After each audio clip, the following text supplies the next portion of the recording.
Esta segunda-feira, a nova Procuradora-Geral da República, Raquel Dodge, tomou posse em cerimônia na sede da PGR, com a presença do presidente Michel Temer. Ela defendeu a harmonia entre os poderes como requisito para a estabilidade da nação e enfatizou a necessidade do Ministério Público de combater a corrupção. Além de Michel Temer, estiveram presentes a presidente do Supremo, a ministra Carmen Lúcia, o presidente da Câmara, Rodrigo Maia, e o presidente do Senado, Eunício Oliveira. O antecessor, Rodrigo Janot, não participou da solenidade, alegando motivos protocolares. A gente separou um trechinho do discurso de Raquel Dodge logo pela manhã, né, por volta das 8h15 da manhã nessa cerimônia. Coloca aí, Reginaldo, depois a gente discute. Vai lá. O Ministério Público, como defensor constitucional do interesse público, posta-se ao lado dos cidadãos para cumprir o que lhe incumbe claramente à Constituição, de modo a assegurar que todos são iguais e todos são livres, que o devido processo legal é um direito e que a harmonia entre os poderes é um requisito para a estabilidade da nação. Vera, o que você achou do discurso de posse? Como é que você acha que fica a Lava Jato? Começa esse tema com você, vai lá. Olha, Patrick, eu achei o discurso cauteloso em excesso, muito cheio de dedos e ela visivelmente nervosa. Acho que diante da bucha de canhão que ela vai ter que pegar pela frente, né? Eu acho que mais do que o discurso de posse dela, me chamaram a atenção uma ausência desnecessária e uma presença desnecessária. A ausência absolutamente indesculpável e bizarra foi a do Rodrigo Janot. Ele tinha o dever funcional de estar ali, de passar o cargo para sua sucessora. Foi uma grosseria, uma palhaçada. Depois a gente vai falar dessa carta bizarra que ele escreveu ali, no apagar das luzes da sua gestão já bastante desastrosa. Não importa se ele foi convidado por e-mail, não importa, ele nem precisaria ser convidado, uma vez que uma posse é um evento protocolar e ele tinha de estar lá presente, tinha de passar o cargo em nome da instituição que ele comandava, para mostrar que as instituições são maiores que as pessoas que as comandam. E a presença absolutamente imprópria, inconveniente, desnecessária é do presidente Michel Temer. Certo ou não, correto ou não, fruto de um trabalho que vai ser revisto ou não, o fato é que ele tem uma denúncia apresentada contra si pela Procuradoria-Geral da República, a instituição que a doutora Raquel Dodge passa a comandar. Sua presença lá é constrangedora, é embaraçosa para ela. Ele agiu de uma maneira meio patriarcal com ela ali. Eu não gostei da forma como ele se dirigiu a ela, falando em abuso de autoridade no discurso da posse dela, antes mesmo dela tomar posse, como quem diz: olha, eu espero que você faça diferente. Não caberia ele estar lá, podia ter sido representado pelo seu ministro da Justiça, que daria na mesma, afinal era um evento meramente protocolar. Eu achei que ele quis ir lá para dar aquela demarcada de território, que é absolutamente desnecessária. Ô, Andreasa, passo a bola para você, mas a Vera falou um pouquinho dessa presença constrangedora do presidente Temer. Eu tenho um trechinho também do que disse o presidente, eu vou colocar e já passo a bola para você e você faz uma análise do que a Vera disse, né? O próprio discurso da Raquel e também do presidente Temer. Coloca aí, Reginaldo. Foi com prazer extraordinário, doutora Raquel, que eu ouvi dizer que, em outras palavras, que a autoridade suprema não está nas autoridades constituídas, mas está na lei. Ou seja, toda vez que há um ultrapasse dos limites da Constituição ou dos limites da lei, verifica-se um abuso da autoridade, porque a lei é a maior autoridade no nosso sistema. Vai lá, Andreasa, ele deu uma alfinetada indireta aí no Rodrigo Janot, né? Eu entendo o que a Vera disse, mas discordo. É o presidente da República, não importa quem seja, ele precisa estar presente numa solenidade como essa. É inclusive um sinal de independência das instituições, né? De funcionamento, ainda que precário, sem exaltação desse funcionamento das instituições. Porque se a gente fulanizar essa questão, o presidente Temer não poderia ir a lugar nenhum, não poderia conversar com o Congresso, porque a Câmara vai ter que votar a denúncia contra ele, se aceita ou não, não poderia ir ao Supremo, porque é o Supremo que recebe a denúncia. Então você inviabiliza a vida das instituições, a vida da República. Então precisa ir. A gente pode criticar o discurso dele. Eu elogio, foi curto, né? A gente ouviu pouco, achei bom. Aliás, foram curtos os discursos. Sobre a Raquel Dodge, acho engraçado muito engraçado que, como ela é indicação do Michel Temer, se torna tímido o fato de ser a primeira mulher a dirigir a Procuradoria-Geral da República, a primeira desde 1891, minha gente. Se fosse indicação do Lula ou da Dilma, estaria em todas as manchetes, seria um fato extraordinário, independentemente da competência da senhora. E no caso, ela é competente. Ela é mais competente do que o Rodrigo Janot. Tem mais experiência em matéria criminal, em grandes casos como o Mensalão, do que o Rodrigo Janot, cuja carreira é sindical, cuja ascensão é meramente sindical, modesta. Ele tinha um histórico modesto, a não ser no trabalho de base, no sindicalismo. Aliás, a respeito do senhor Rodrigo Janot, eu me lembrei esses dias de uma gravação daquelas do Lula, se eu não me engano, com o Sigmaringa Seixas, advogado, que acho que foi deputado, em que ele pede pro Sigmaringa, o Lula pede pro Sigmaringa entrar em contato com o Janot e pedir alguma coisa. Era uma banalidade, né? E aí o Sigmaringa diz: ô Lula, eu não posso fazer isso sem formalidade, né? Com um procurador-geral da República. E aí o Lula diz: se ele fosse formal, ele, Janot, não teria chegado aonde chegou. Depois eu falo mais. Vai lá, Madu. Bom, vou repetir, né, o que eu já tinha dito semana passada. Não me interessa se ela é coroa, procuradora velha que faz denúncia boa, né? Parodiando o meu querido, o pantaneiro lá, o Sérgio Reis. Esqueci o sobrenome dele. Sérgio Reis, claro. Não. O Janot já é página virada, meu querido amigo Andreasa. Ele acabou. It's over. Hits the dust. É passado. Agora, ainda não, hein, Madu? As nossas esperanças se voltam. Não, o que pode acontecer com o Janot é ele ser objeto até de algum tipo de digamos assim, de ter que responder por algum ato, alguma coisa. O que realmente a Vera lembrou muito bem foi a ausência eloquente do próprio Rodrigo Janot. Aí eu acho que ele realmente escorregou no quiabo, sem dúvida nenhuma. Ele ao não estar presente, ele conseguiu sublinhar, ele conseguiu aparecer muito mais do que se estivesse presente. Tanto do ponto de vista da instituição, como também de uma questão de educação, de delicadeza. Como o Andreasa mostrou muito bem, a primeira mulher que assume este cargo na história do Brasil. Isso é um fato digno de nota. Então, como um cavalheiro, ele deveria estar lá até, né, para prestigiar a posse da mulher que o substitui. E o que eu achei extraordinário e altamente positivo foi, eu acho que é a primeira vez que uma posse de um procurador-geral, né, é tão concorrida, tão coberto pela mídia, é tão observado.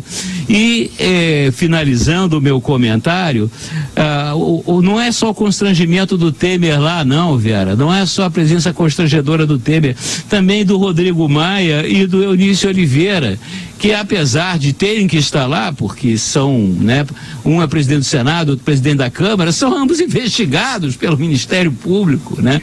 São parte interessada. E isso é para ver em que ponto nós chegamos, como é que está o Brasil de hoje em dia.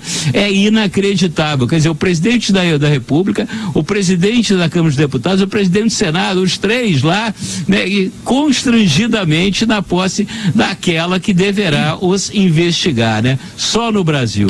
É lógico que o Temer pode ir, e eu entendo isso. O que eu disse é que eu acho que ele deveria, por autodesignação, autoescrutínio, não ter ido, porque eu acho que isso teria evitado um embaraço, um constrangimento.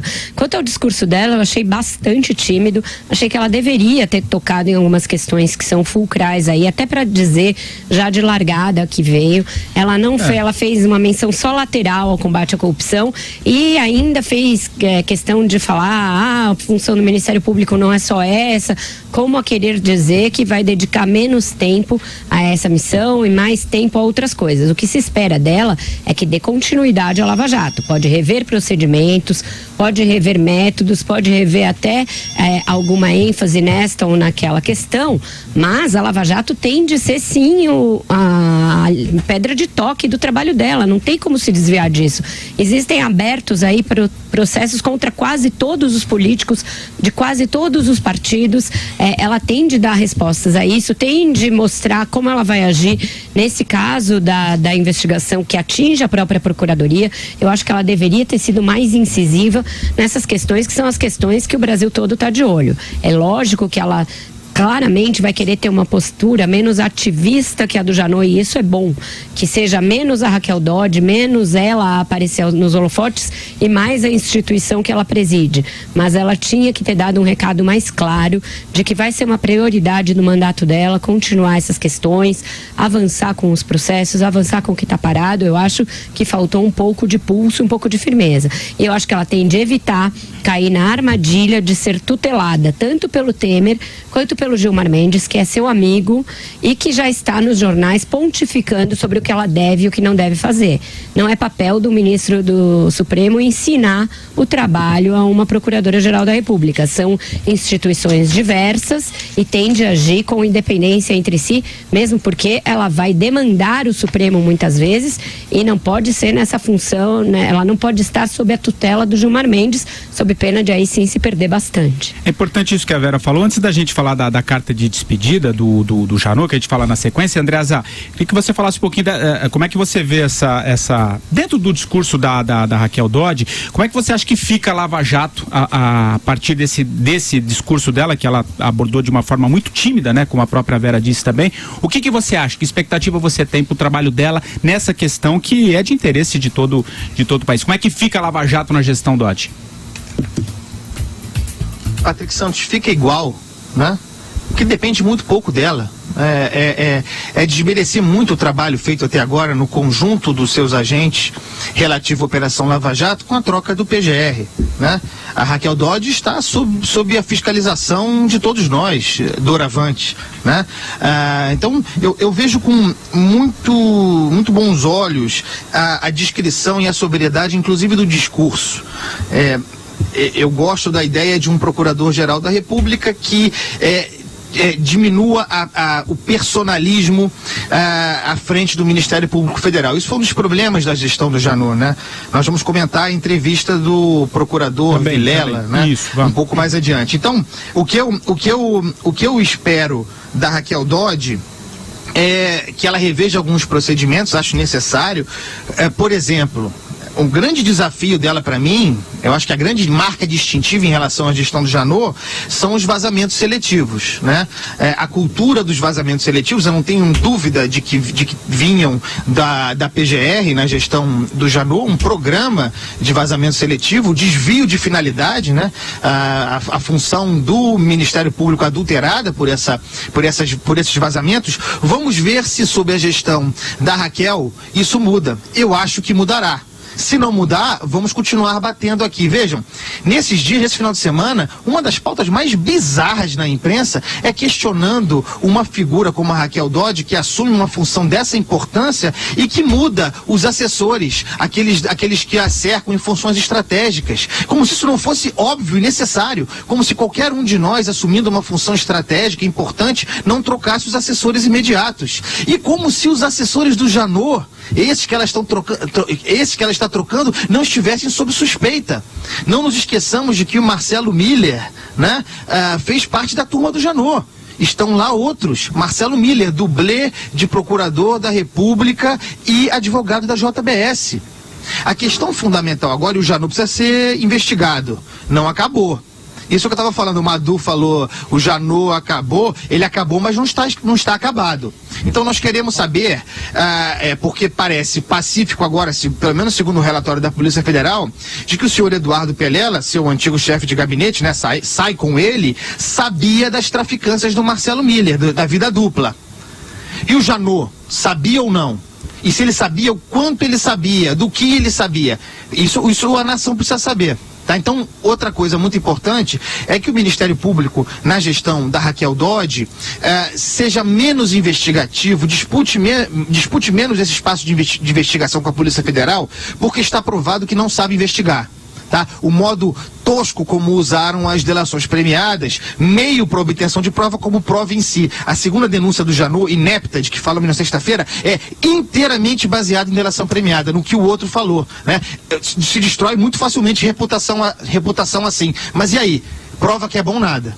Ô, Andreasa, mas justamente por tudo isso que você falou, eu acho que muda sim uma coisa, muda tudo, independentemente da figura que está lá no comando, né? Eu acho que por isso a gente tem que esperar mudanças. Você falou no começo, muda muito pouco quando uma pessoa está lá ou a outra. Numa instituição em que o comando faz tanta diferença, eu acho que tem sim alterações de um para o outro, e daí a gente tem que ficar com os olhos postos nela a partir de já, né?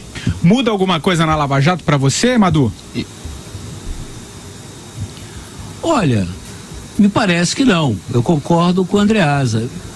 É tudo vaticínio, né? Tudo chute. Mas eu acredito que a primeira tarefa realmente da Raquel Dodge seria dar, digamos, uma polida, né, na imagem da Procuradoria-Geral da República, em função dos últimos acontecimentos aí do crepúsculo do mandato do Rodrigo Janot, essa questão das denúncias do Joesley, essa questão da JBS aí, a validade, né, e a forma que foi feita o acordo de delação, enfim, eu acho que ela deve dar uma escovada, uma penteada nesse assunto para melhorar um pouco, digamos assim, a imagem, né, da Procuradoria na fita. Isso parece meio óbvio. Eu acredito muito nas mulheres. Eu acho que as mulheres, elas têm, principalmente na gestão da coisa pública, elas sempre trazem algum equilíbrio, elas sempre tiram assim um pouco daquela paixão, né? As pessoas acham que a mulher, ela traz sempre um pouco de serenidade, de equilíbrio. Eu acho que isso será muito benéfico. Eu acho que, por exemplo, o conteúdo do discurso dela, talvez ela não tenha sido tão incisivo como a Vera imaginava, ou as pessoas esperavam.